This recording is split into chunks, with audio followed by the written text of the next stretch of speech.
There's not even a skit tonight. I just wanted to remind everyone that Ryan Presley entering to God's Gonna Cut You Down is the coolest entrance in all of sports.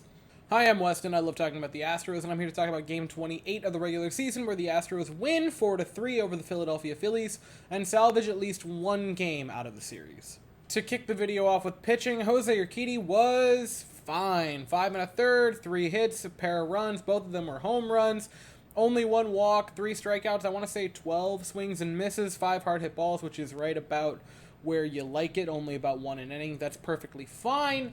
It was not a bad game by Jose Urquidy, and that's the thing. I've said it a few times. Jose Urquidy is your 4th, maybe 5th starter once Lance is back. And beyond that, depending on how the rest of it shakes out, he could be the 6th guy or a long relief. If Jose Urquidy can give you 5 innings of work in a game, that's what you're looking for.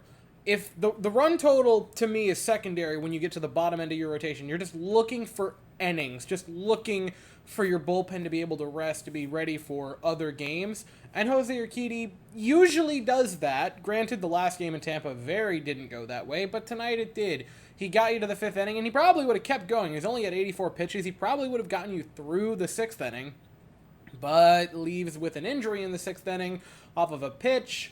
It's unsure of what it is. He'll be seeing a doctor tomorrow, so hopefully it's nothing long-term, because you kind of don't want to lose another starting pitcher. Hector Neris would enter to finish off the 6th inning after Jose Urquidy left with the injury, and he was perfectly fine. He would give up a walk, but he picked up a strikeout and no hard contact in 2/3 of an inning. Nothing too shabby out of Hector Neris.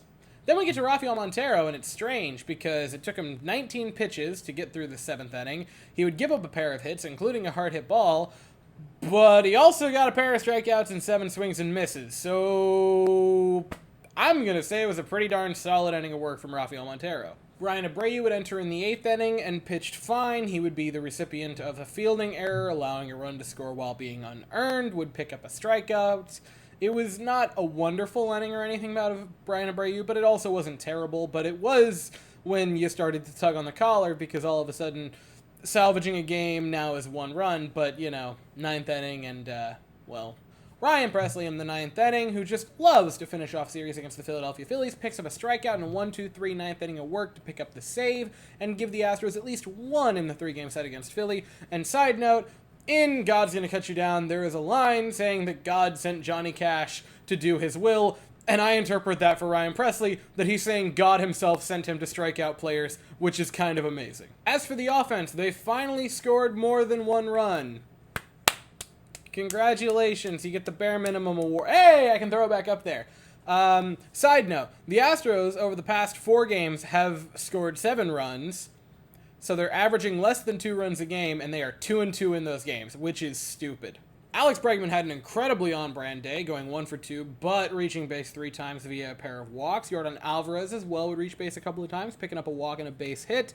Nothing too shabby there. Kyle Tucker with a multi-hit afternoon. Nothing too shabby there. Jake Myers homered, and I'm kind of beside myself. I don't understand what is happening, but I guess we are all witness.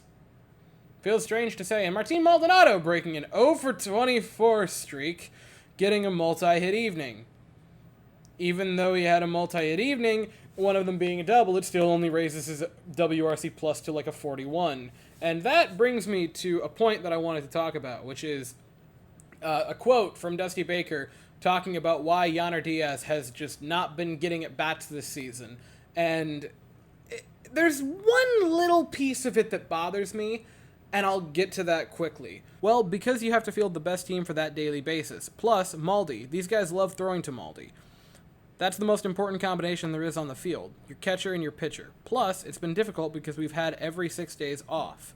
We've had every Thursday off, and you can't really say you're tired at this point. We'll get him in there. Just wait a couple of weeks from now, and we'll start to get those consecutive games. I'll try to get him in when I can. It's been difficult to get Salazar in there as well. They'll all play on this team. And that just... I'm fine with almost all of that. Everything after the first sentence in that quote, I'm pretty cool with. You want to say that Maldonado and the pitchers have a great rapport. That's fine. I honestly have not been too impressed with his play calling, his pitch calling this season, his game calling, however you want to phrase it. That's fine. If you want to say they get along great, they have a great rapport, that's totally cool.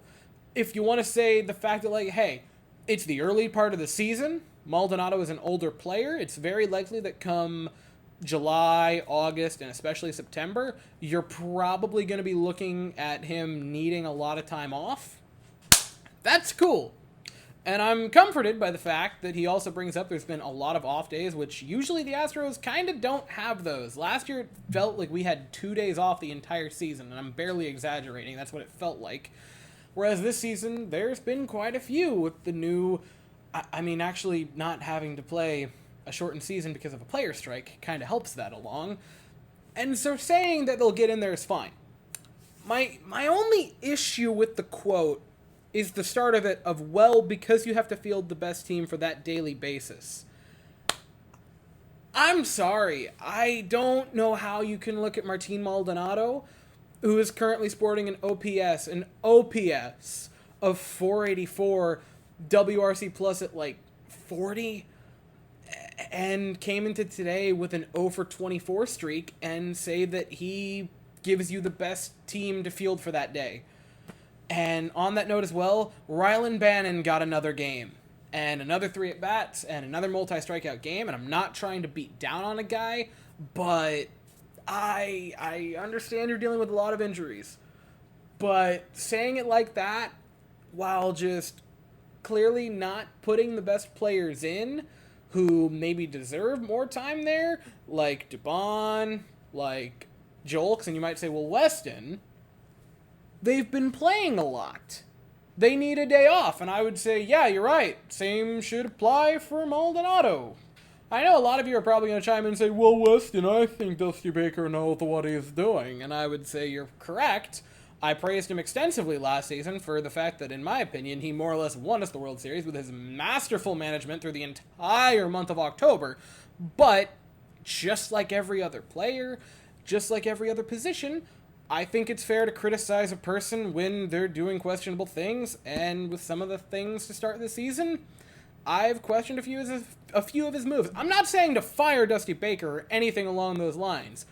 I'm just saying his obsession with Maldonado is kind of strange at this point. So the Astros begin a new series tomorrow, welcoming the San Francisco Giants to Minute Maid Park. The Astros send Luis Garcia to the mound fresh off of one of maybe his best starts in the big leagues, and the Giants send Ross Stripling to the mound. The first game is tomorrow at 8:10 Eastern, 7:10 Central, and I'll be here afterwards to talk about it, but as for right now, that is all I have to say. So if you enjoyed this video, please consider to like and subscribe. Thank you all so very much for watching. I hope you all have an absolutely fantastic day, and as always, go Stros.